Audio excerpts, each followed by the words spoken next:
Welcome, everybody, to a special edition of Off the Record with Randall. Well, in the past, I've had 9-year-old baseball experts. I've had guys smoking butts. I named River City with its own girl. And tonight, I have a man that smoked a butt, thinks he's 9 years old, and one of my best friends in the world. What's going on, Howie? Hey Randall, how's everything going, man? Oh man, it's we've been talking about doing this, and just so everybody knows, this was not even the subject we discussed doing earlier today. We were going to do All Elite Wrestling, which I think at some point we will do, but it was kind of like we're just so close removed from the draft. Schedule drops tomorrow. I believe that's Yes, correct. Okay, yes. and we will go over that later on in the hour. Um, the other thing, man, I got the wrong branding on our show. Let me see if I can get. Chappie's Fantasy Chat is going to get. No, there we go. We ain't going to promote Chappie right now. Hold on. Let's let's promote. Let's promote iLogic for a minute, and the banner will promote.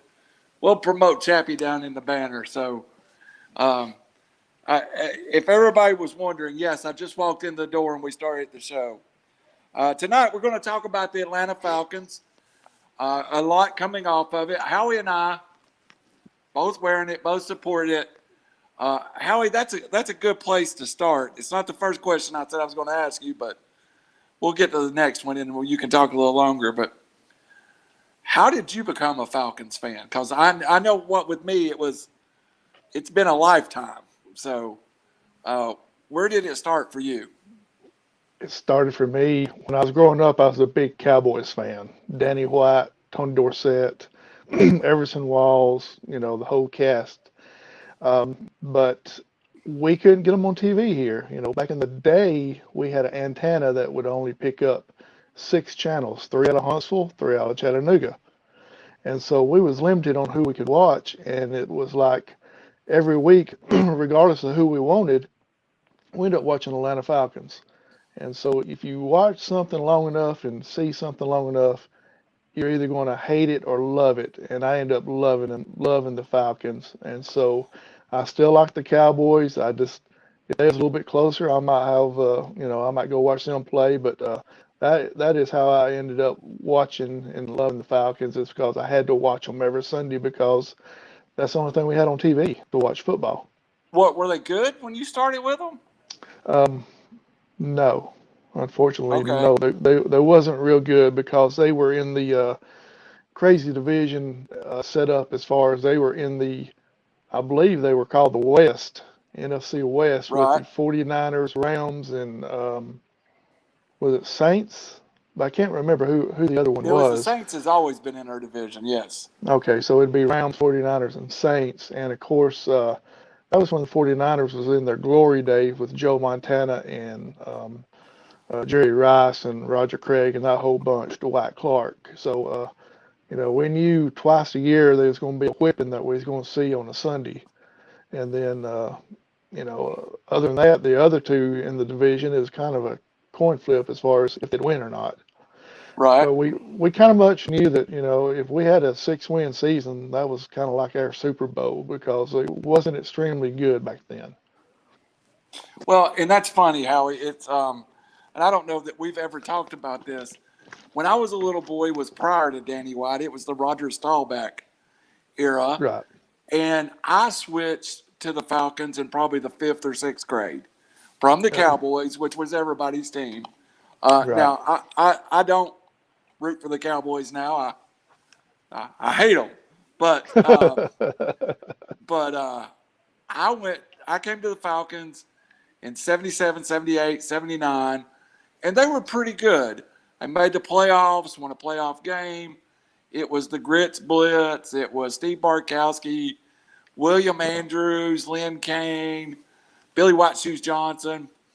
But we as Falcon fans have been through a lot of hard times. But we got to share something, and we'll get more about the draft in just a second. We got to share an experience a few years ago that is my fondest memory in the NFL. And we kind of went together. You have season tickets. You're a PSL owner. But you opened up a seat for me for the 2017 playoff run all the way to the Super Bowl. Wow. Yes. And that is the most special memory I have of the NFL in my life. And I still remember our friend Jam up dancing on the old Georgia Dome exit Yeah. after we won the NFC Championship game. But, man, was that a good run. And I'd seen a Super Bowl, but I'd never seen an NFC Championship game. And that championship game we had, was it Seattle? It was. And Ludacris was up behind us with Sierra, and we had been there all day. That was a don't forget about my favorite. Don't forget about my favorite. Usher was up there as well. Usher was up there. Chattanooga's own. Usher And suddenly that's discovered. that's who Jamon was dancing to was Sierra and them.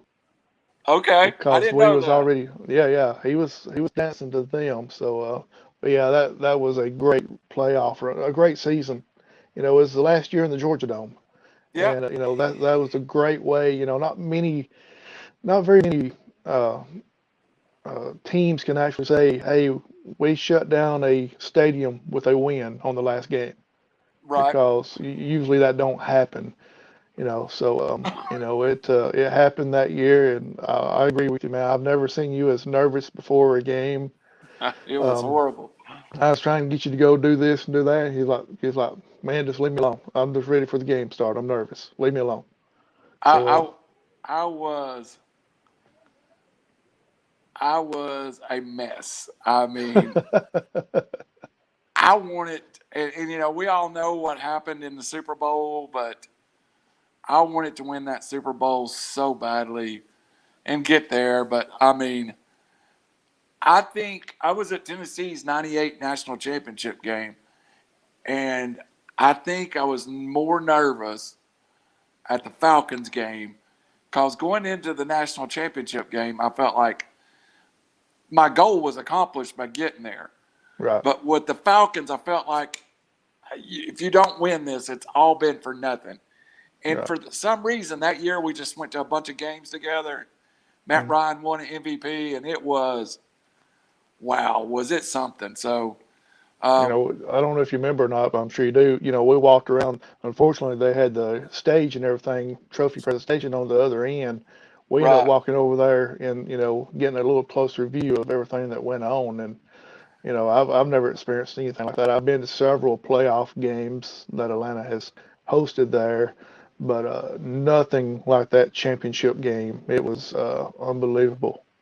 No, it was. And then come back a couple years later, we got to experience something together that few people get to do other than Dallas and Detroit. And, we Right, just happened to get the once in the lifetime Falcons hosting a Thanksgiving game.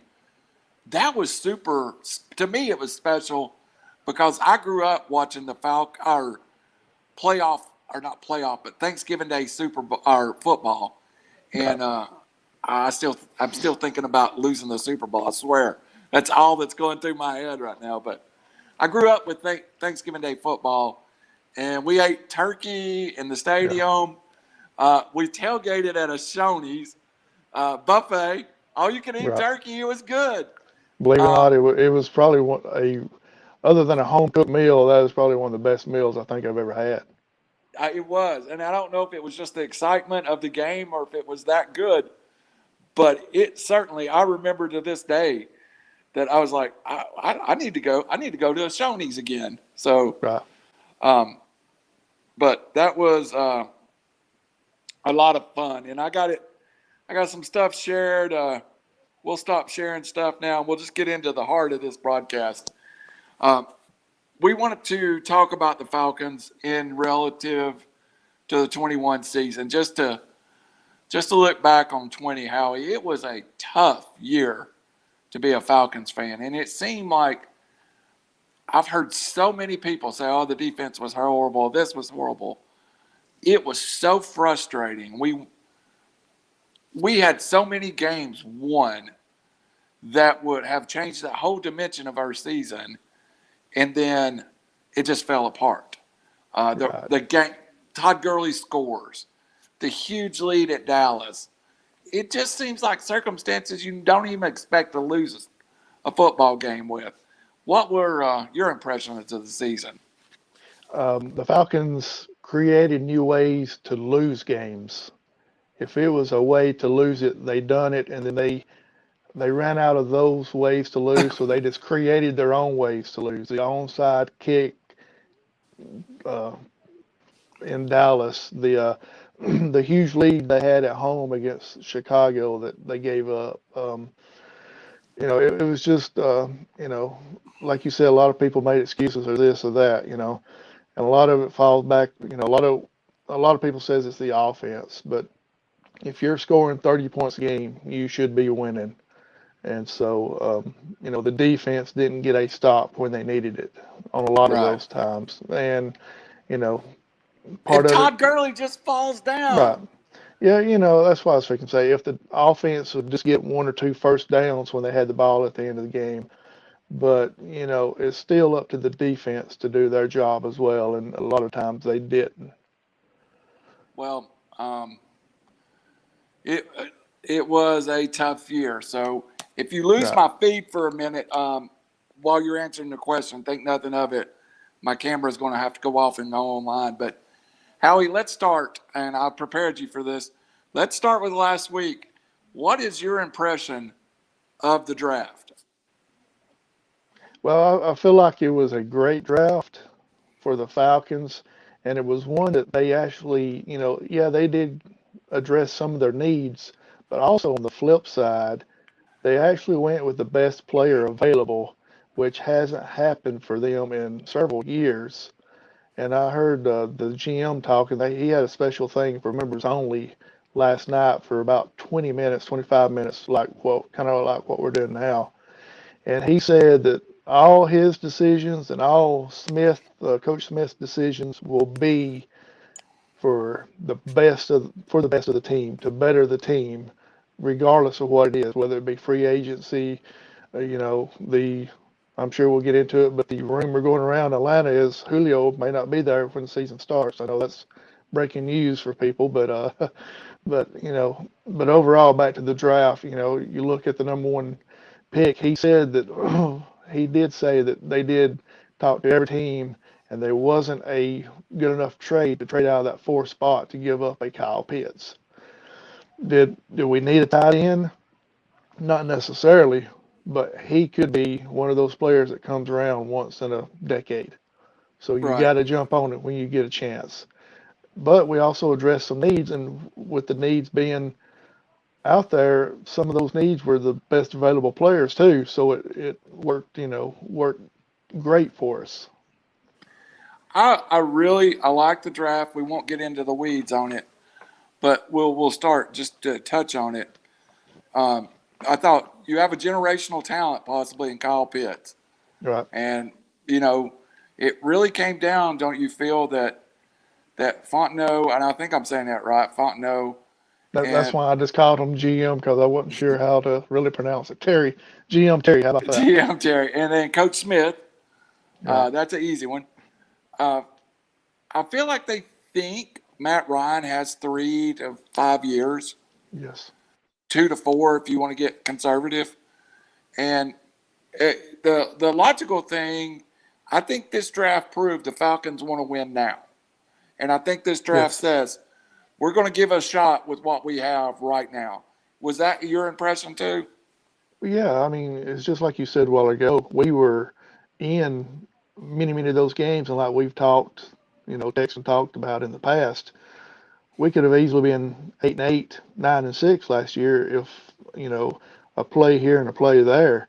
So, we wasn't far from being a playoff team, and we addressed some of those needs on the defensive side through the draft and a few free agents that could put us over the top. Well, and a lot of folks were like, oh, and Dallas did. Did Dallas Dallas's credit, they went almost 100% defensive draft. But, I didn't feel, and I don't think as a fan or someone that goes to a lot of games, I didn't feel like that defense was as bad as it showed. And we've talked about a couple of times, there was a lot of dysfunction on that coaching staff on the defensive side of the football. Can you break down what we've heard and rumored? But I guess it's pretty well Dan Quinn himself kind of said it himself a couple of times. Yeah, the last year or two, he's tried to put his fingerprints on the defense, and it is his defense. And he actually tried to make some changes to a defense that he's never done before, because he's always been the 4-3 defense at Seattle and with Atlanta. Then he's trying to convert over to a 3-4, and I think that's what Dallas is going to run under him this year.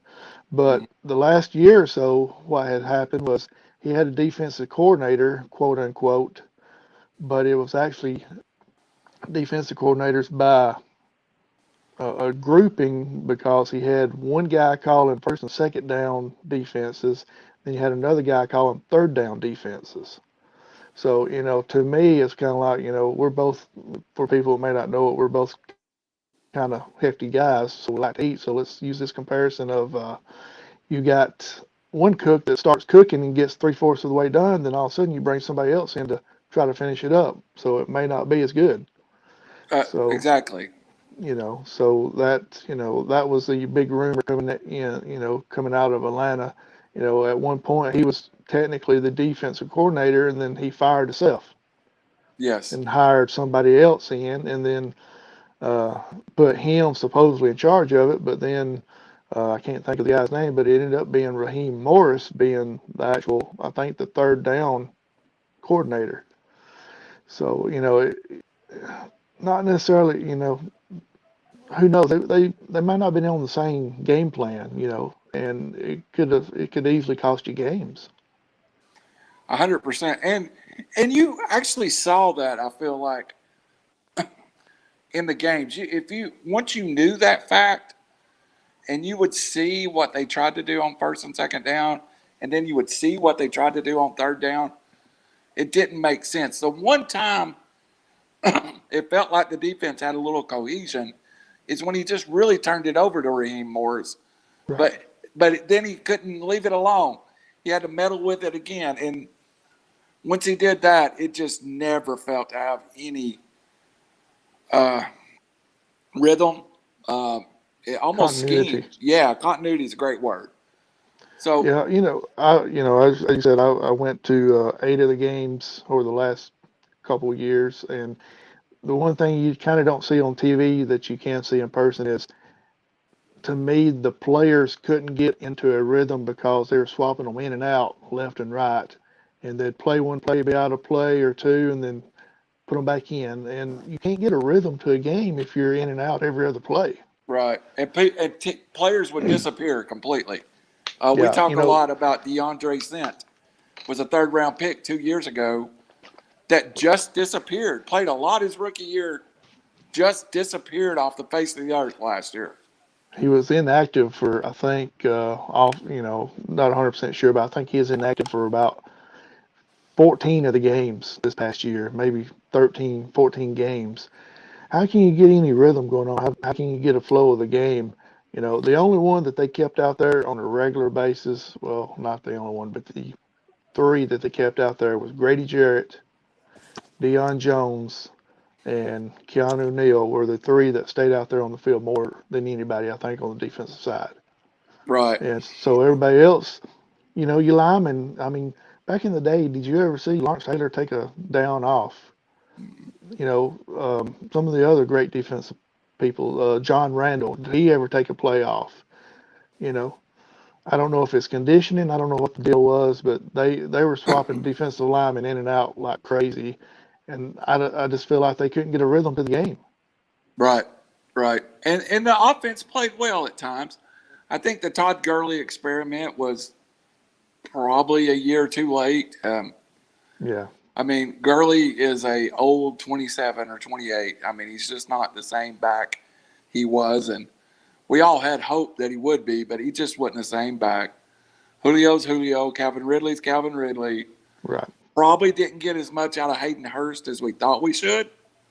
And again, Hayden Hurst is still on this team, but his option for his 5th year has been turned down.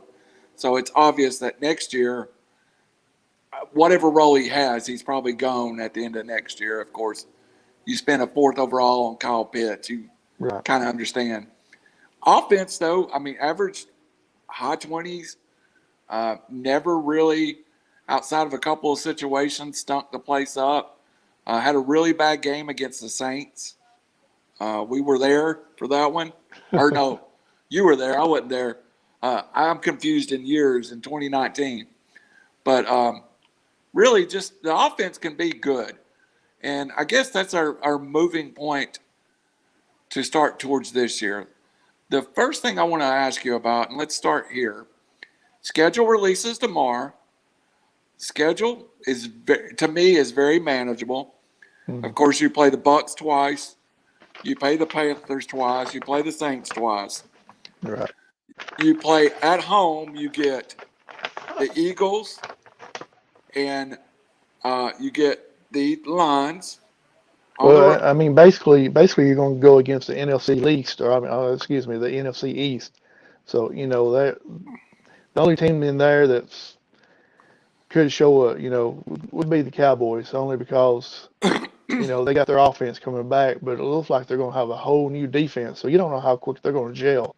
So if you could get them early on, then that would be that could be a win right there if you get them early in the season. Now later on in the year could be a whole different story because that team could gel pretty quick, because I don't know if you noticed this or not, but talking about the Cowboys for a second, their secondary is the Falcons secondary from last year. Yeah. KZ and Neal both signed. Yes. And you know what I also noticed in that division, I really like the Washington football team coming in the year, and we get Washington and Dallas on the road. No. We got Washington at home, Dallas on Washington the road. at home, Dallas at the road. Okay. And we're on the road at the Giants. And on the road at the Giants. So, right. Okay, the $1 million question with Washington, will Fitzpatrick be the quarterback that time we see him? Will Jalen Hurts still be the quarterback when we get him in whatever part of the year? Well, you could really, I've heard reports that the coach of Philadelphia, which I can't think of his name right now, but he's not committing to Jalen Hurts being the starting quarterback. Yeah, he said it's going to be a competition. So who knows who's going to be the quarterback of the Eagles by that time? You do get, unfortunately, you get Buffalo, Josh Allen. We're going to get on the road Trevor Lawrence probably. You'd expect him to be the starter. Right. Two that are fascinating to me is New England and San Francisco, both drafting quarterbacks in the first round. Do we see Cam Newton or do we see Mac Jones? Do we see Jimmy G or do we see Trey Lance? I feel like we probably see Jimmy G next year unless it's late in the year and the Niners are out of the playoffs. I really think there's a chance we could see Mac Jones next year. I got a feeling that we're going to see both of them next year. Because San Francisco has got a team right now that they're wanting to win right now. Nothing against Jimmy G, but A, will he stay healthy? And B, he's kind of inconsistent. So if you can get somebody out, I hate to say this, and people hate hearing stuff like this, but if he can be, not Jimmy G, but the rookie, if he can be a game manager, with that defense they got, they could go quite a ways. Yes, absolutely. Absolutely.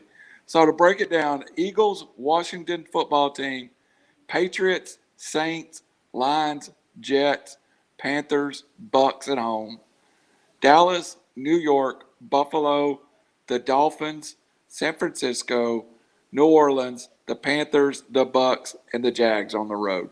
So there's a realistic shot of us seeing Mac Jones, Zach Wilson, Mhm. Sam Darnold, Yeah. Tua, Trey Right. Lance, and Trevor Lawrence. All great young, under 2-year quarterbacks. But in the NFL, you kind of got to like that. Hey, I'd take them now before.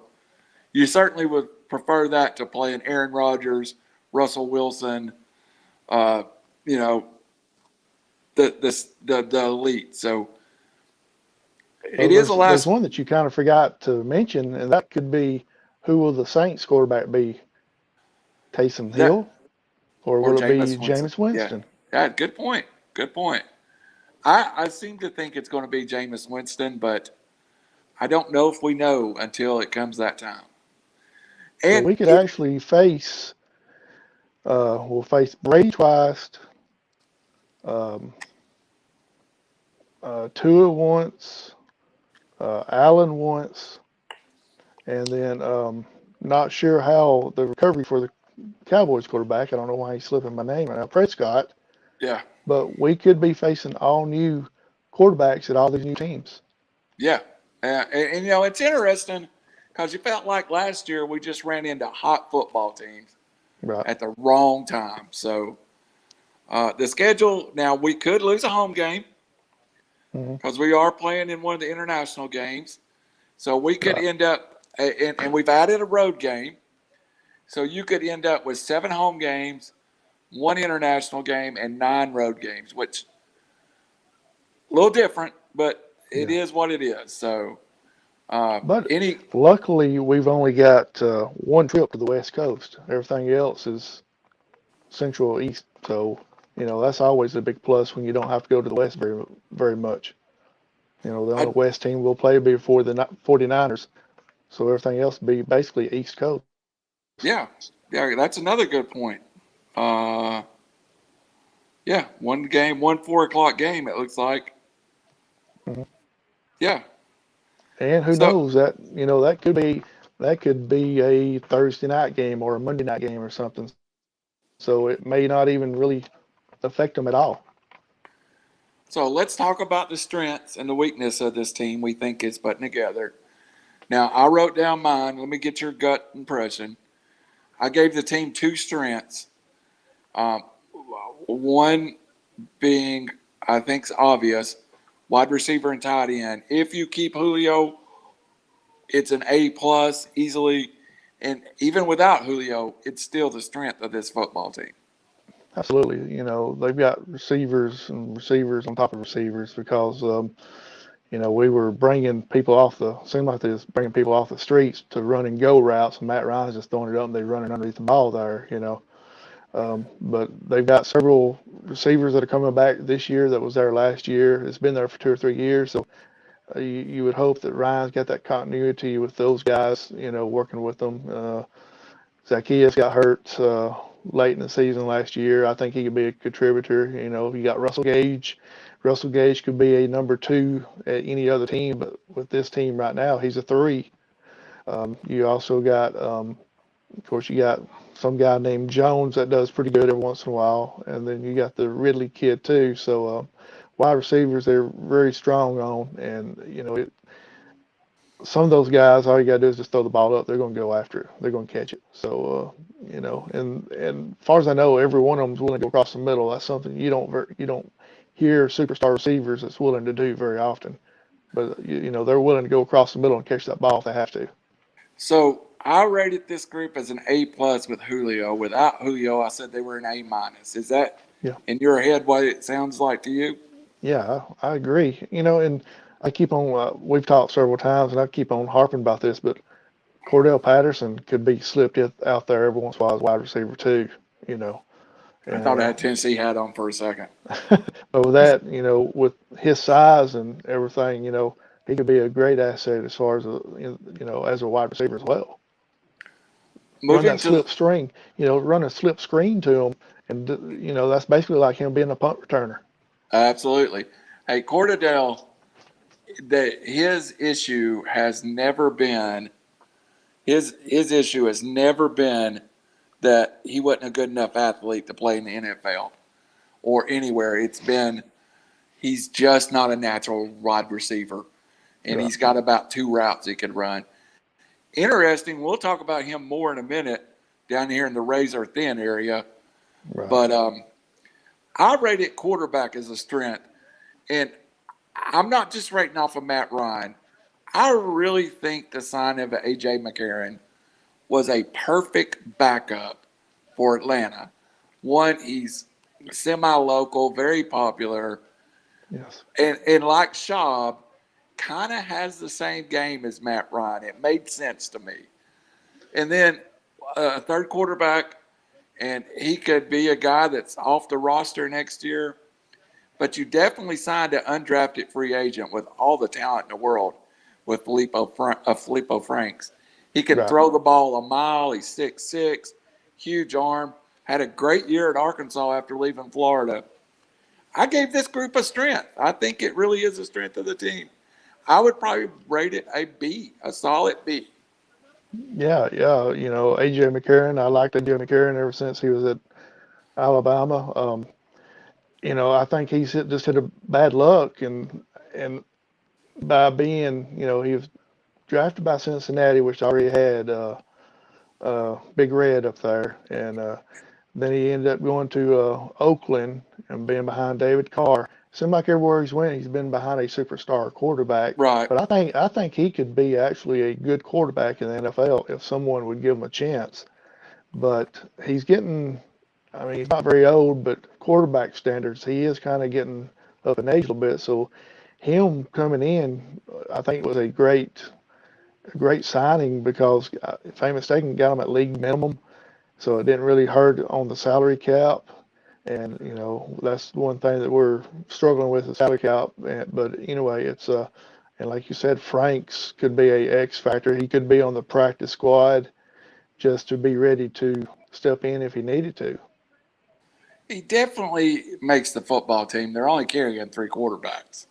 Right. So you give him a year to just be part of the program and just see if he can. Right. But I mean, on game day, it's probably Mccarron and Ryan dressing, and Franks is your emergency quarterback. All right, the other area that I gave a strength, or could be a strength, and I'm going to rate it a B minus, above average, by the end of the year, and that's the defensive line. And we're thinking the same thing. That's who I was thinking of as you describing that. So that's who I was thinking, defensive line. And I'm gonna throw the names out there for the folks listening that's going, oh my Lord. But I mean, here is who I think makes the team at the defensive line position. I think, of course, Grady Jarrett makes the team. Marlon Davis makes the team. Yeah. Marlon Davis makes the team. DeAndre Sent makes the team. Tyler Davidson makes the team. Tequan Grant makes the team. John Kaminsky makes the team. And Mingo, the free agent signing, as an outside linebacker, makes the team. And also at an outside linebacker, Dante Fowler makes the team, who are really your rush ends when you want to put pressure on the passer. Right. Howie, that's not a bad group once you put all the names together and see their role. Fowler and Grady Jarrett are stars in this league. Fowler had a bad year last year, but they're stars in this league. This group underperformed last year and can surprise a lot of people. Yeah, you sent me a list of the potential players and depth chart and all that. They don't even have DeAndre Snod on here. Yeah. I just now realized that, but he's not on there. And he didn't, I don't feel like he got a fair shake over, the last year because of Marlon Davidson went down for a while with I think it was a knee or something. He was out for a little while. And we thought, okay, they'll let him go in and take his place. Well, it wasn't him, it's somebody else. I think he can make the team. I think he could be a big impact player. You put him and Grady side by side. If nothing else, it takes a half a day to run around both of them, as big as they are. Right, right, You know, they could be that Vince Wilfork type player that the Patriots had back in their Super Bowl run that just clogged up the middle right. and could put pressure up the middle if need to. And but all the other players, I expect a breakout season for Dante Fowler this year because he went on record as saying last year, after last year, saying, I had my worst season ever. I got to redeem myself. Right. And somehow they worked it out where he took a pay cut. Somehow they worked out because he felt like he under contributed and he wants to work for it. You don't see that very often in No, professional sports. it was kind of shocking what he did, to be honest with you. And it showed that he wanted to be in Atlanta. This was a guy 2 years ago that could have probably got on the free agent market that would have made a bunch of money. Right. Yeah, exactly right. And he just wanted to come back to Georgia. He wanted to be in Georgia. Right. I think he's from Georgia. I think he's got family in Georgia. And, so he just wanted to come back. He wanted to play, and he was disappointed. Of course, no, you can't really make excuses, but here's the thing. As far as last season, it was a new experience for everybody because of the pandemic that went on. Oh yeah. So how much did that play into the effect of some of these players? Well, while we're there, it's a great question. We should have asked you earlier. I set out and I made a decision because of some health issues that were a little different than yours. I didn't go to a Tennessee game. I didn't go to a Falcons game. I did high school games when I could be in a press box away from everybody. It was really strange watching on TV to see the Georgia Dome that empty. What was it like for you guys in the Dome? And tell us what getting in and out of the game was like. It, it wasn't as fun, to be honest. You don't have the same people sitting around you Well, that you you normally didn't have have. me. You didn't have me. That's the problem to start with right Right. there. You didn't have Anna Lee. That's another problem. Absolutely. We didn't have the same people sitting around us that we normally did, and you didn't have nobody close to you to actually talk about the game unless it was the people that you was with, because they had everybody social distance so much. The whole row in front of you was empty, the whole row behind you was empty, and then like three or four seats down beside you was empty as well. So there was nobody close by. After a score, after a turnover, or something like that, you couldn't. There's really nobody to high five, celebrate with. And In that my is opinion, such a huge part of the game. yes, yes. In my opinion, they did a fantastic job as far as keeping everybody social distance in and out of the stadium. They got a new procedure there now where they do a full body scan of you when you walk through, so you don't have to take nothing out of your pockets. They just scan everything. If they say something kind of iffy, they'll pull you to the side. So it's getting in and out real quick. There wasn't a cluster of people there trying to get in at one time, but also they only had like 7,000 people in the stadium at once. They Right. had security and people walking around constantly telling you put your mask on unless you're eating or drinking something. Yeah, And you said that if you stopped drinking, like you had it in your hand, they would walk up and say you're not right, drinking and eat and put your mask on. absolutely. And so they lowered the prices of everything. So I was going to the concession stand every quarter and buying something and kind of 300 nursing pounders, it. baby. Yeah, I probably gained about 10 or 15 pounds during football season just eating everything because I don't mind wearing the mask, but I didn't want to the whole time while I was in there. So, I kept on eating and drinking. It was just totally different atmosphere in there because, like you couldn't tell on TV, but where, they keep the hard camera at is facing Atlanta's bench and everything at the home games. And so that's where all the 7,000 people were at, was on that side or in the lower bowl, like from Right.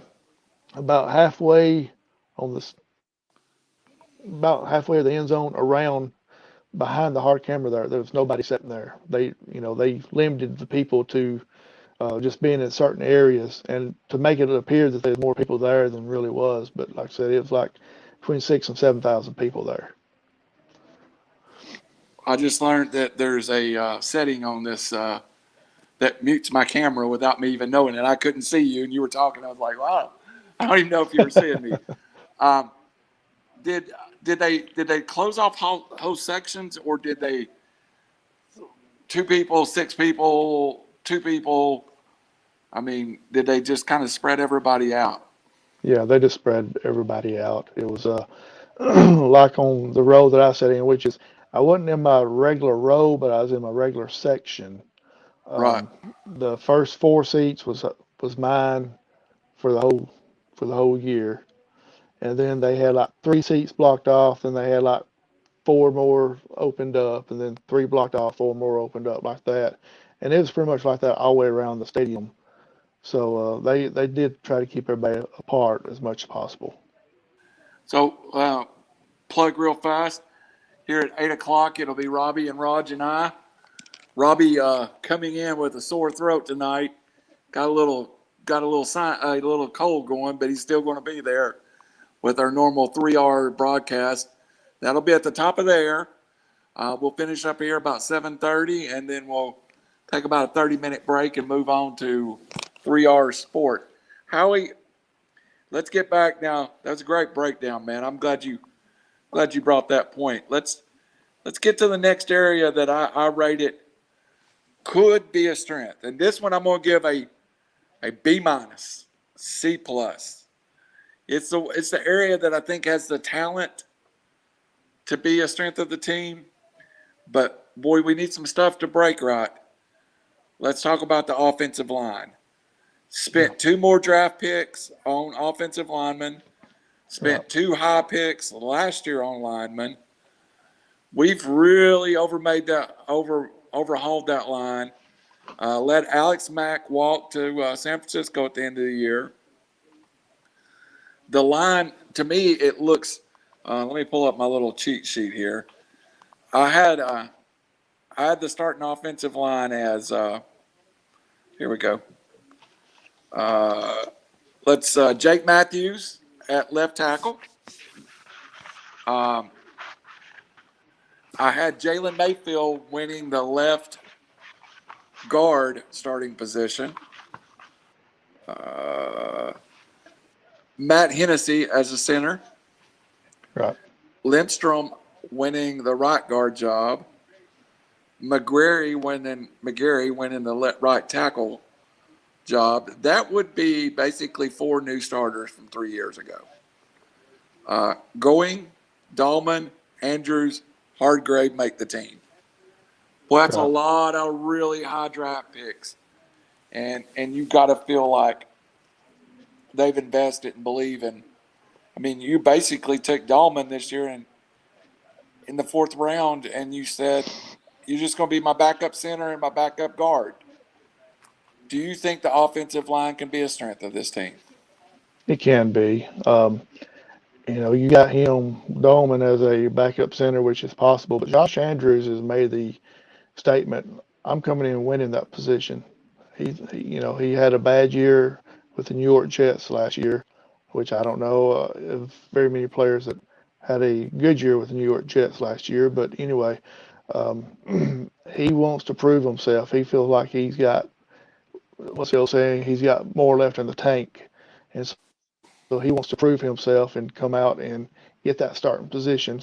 So Hennessy, it ain't necessarily just a hand-me-down type deal. He's going to have to work, and whoever takes it's going to have huge shoes to fill with Alex Mack being gone because, like we discussed, Mack, when he first came in, he was that nasty, I don't call him dirty player, but he's the one that would, he played till the whistle stopped and you heard the echo again. He played till the end, and that's what you got to have on the offensive line, not just somebody that plays for a few seconds. You got to have him play to the very end. And Mac did that while he was there, but he lost a step or two the last season or two, and I feel like it hurt him a little bit. But this offensive line, it's young. And I know it's going to sound odd. It's young, but it still could be kind of veteran as well. Yeah, absolutely. You still have Matthews, who's a vet Yes. that's on that contract to lead Hmm. that offensive line. Now, And they got the Matt Gano too that he's started several games over the last 2 or 3 years if somebody yes, got hurt, yes. and has done a pretty decent job as well. So there's one group that I moved from my razor thin to my could be a strength to, I'm not sure. And a lot of it has to do with how they played last year. It's really hard for me to look at this secondary and say it could be okay or good. But the safety play last year was, and I have a lot of respect for O'Neal. He's played off of some injuries. O'Neal, he's came back. He's at Dallas now, but Right. I just feel like that safety down the middle was horrible. And the pick of Richie Grant, I think, could make a huge difference to this secondary. But who do you think it's going to be? Terrell and who do you think? I guess Terrell, Grant. They've already said Oliver will be Oliver's going to be a nickel cornerback. They Okay, love his play. They pretty much said that that's what he's going to be doing. They love his inside play.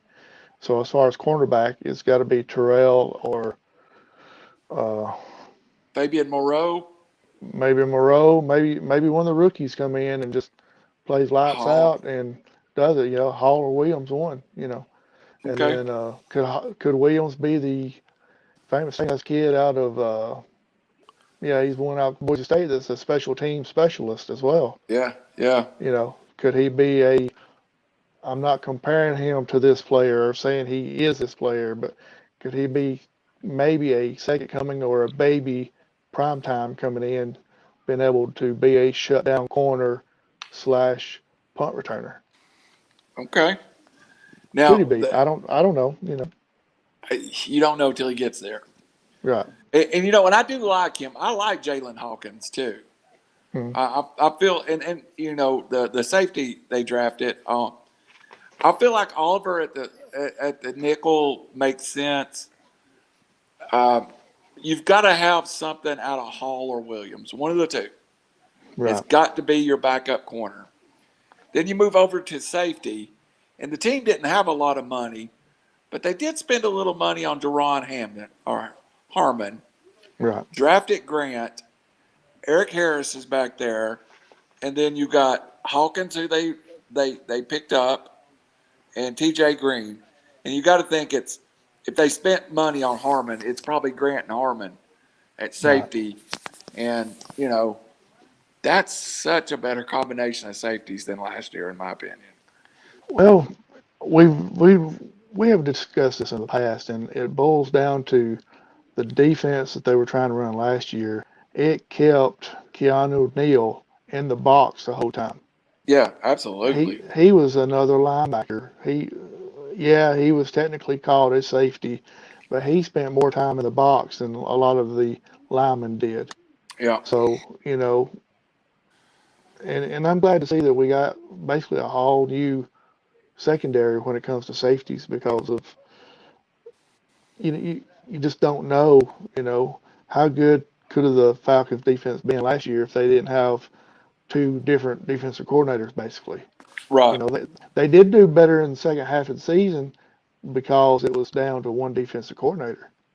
right. So it leaves two position groups, and to me, there's some talent at both of these groups, but I don't know if it can afford one injury. I think we got to project people playing a little better than they have. But let's start. Let's start with linebacker, and I like the Mm, linebackers they have. The problem is, I feel like they're one injury from devastation. Um, let's go with Deion Jones, right. Forsaday, Mikael Walker, who they picked up last year, Fresno State, Brandon Campbell, Earl Thompson, and of course the aforementioned Fowler and Mingo, who are really rush ends, but they play Right. linebacker. But I feel like there's talent in the group, but there's just not a lot of proven good football in that group. I agree with you, but here's one thing that I think that could help this year. If they will let those big defensive linemen, Grady Jarrett, Davidson, Donaldson, or David and Davison, let them take some of those blockers away where those linebackers can fly to the ball like they're capable of doing. I mean, Deion Jones and Aluakon and Walker, they can fly all over the field. But the problem was the opposing offensive line would get to them and block them where they couldn't get to the ball if they needed to. And so maybe this year, with the defensive scheme that's going on, maybe that will free them up to be able to fly all around the ball like they're capable of. Right, right. It goes back to that Super Bowl year. Deion Jones had a great season. Why Absolutely. was that? Why was it? Because he had defensive linemen in there that's taking up guys, not letting them get to them. And I feel like D Jones is kind of the if he has a great year, this group will be okay. And I feel like he's the guy that kind of it depends on. Now, Howie, before we jump off, now I know we didn't mention tight ends. We included them in the wide receiver, but we both gushed over Kyle Pitts, Hayden Hurst. That could be a special thing. Coach Smith gonna play a lot of two, but we included him. If you're wondering about Pitts, anyone, he was included in our wide receiver group. So the last group we'll break down. We got we'll break them down, Howie, and then real quickly we'll give some season predictions and we'll be out of here. Howie's first podcast with me, but I told you this hour would pass fast. He was on our draft day show. We went 3 hours, and I swear I felt like in 3 hours we'd been on like an hour. So I wasn't sure if I was going to be able to come back or not after giving away the Pitts pick. you Not did letting the kill host it, do man. it. You killed. Not letting the You host killed. give it out. So You killed. See, and my dish network's faster than everybody else, so I always know I'd have to pit like 30 seconds earlier than everybody, and I'd build the drama and then Howie goes, "It's Pitts." I was like, "You killed my drama, buddy." But I mean, how often do you actually get to pick a potential surefire thing? and you got 36 people online watching you to scream Pitts. That was an amazing night. Running back, last place we got to talk about. Spent $9 million, I think, $7 or $9 million on Mike Davis over 2 years. Had an absolutely great year in Carolina after McCaffrey got hurt. A great year. Went out and spent a little over $1 million for Cordell Patterson, former Tennessee Vol. Has played running back and wide receiver in the NFL, but he is a 5-time Pro Bowl return man, so he makes the team even as the kickoff returner. But Coach Smith said he signed as a running back, 100%. We have Quadri Elson, that was a stayover. Immediately, which shocked me, cut Ito Smith and Brian Hill walk. Let's start. And of course, Hawkins, who we picked up in the draft. Or I think he was an unsigned free agent from Louisville. Were you surprised we let Ito and Brian Hill both kind of go? And Ito was unceremoniously dunked. I really was surprised because I feel like both of those are really good running backs. The NFL only has a couple of main running backs. Mr. Henry, as big and as fast as he is, he will get the respect of being called Mr. Henry at the Titans. Barkley, McCaffrey, Right. I mean, that's about Zeke it. Elliott. Yeah, That's the only ones I those can four come right up there is with. pretty much it. Dalvin Cook, Right. maybe. Right. 5. So, I was really surprised that I wasn't really surprised that they let them go because Brian Hill been in and out for the last several years.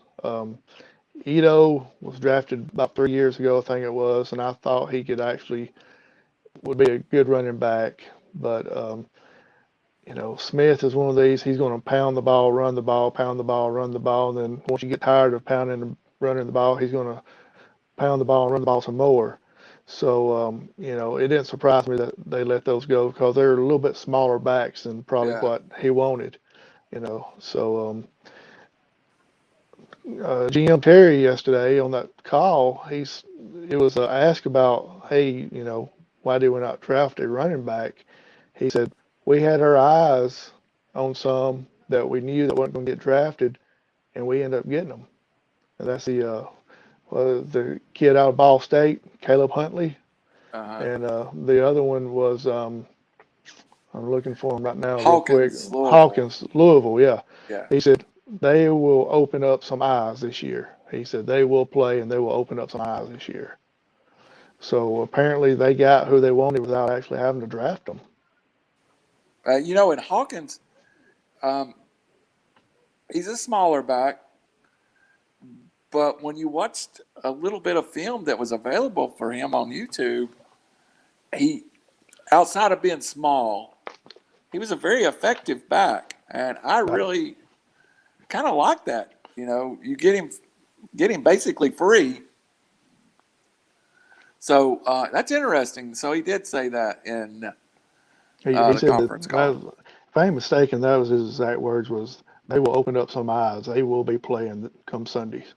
So So do you feel, and we've talked about this, they were insistent that Quarterdale was a running back, but you know, you have a guy that's 6'3", 220 that runs a 4.4. He's going to slip out every now and then on a wheel route or a slot route or jet uh, sweep. yeah. So you get some different looks, but really the money was spent and it was tight money, and the Falcons are salary cap strapped. That Mike Davis was a heavy investment by this team at the salary cap level they are. And we've He's not. compared him. I'm sorry. He's not exactly the size of a Derrick Henry, but he's a kind of a same type runner as Derrick Henry is. He's 5'9", 220. We've compared him to Michael Turner when we've talked Right. about him. At times, you felt like he was the best back in Seattle, and Seattle never was settled on a back. And then he Right. gets to Carolina, and he's happy to sign at Carolina. And to the damage of my fantasy team, Christian McCaffrey was out most of the year, and I didn't pick Mike Davis up. He ended up having a real good year and even played well against the Falcons, But you got to also realize he did that damage with a so-so quarterback that they probably. I didn't watch Carolina play a whole lot, but they probably just stacked the box, and he's having to run against probably a 7-8 man front because they Yeah. wasn't worried about Bridgewater going over the top with them.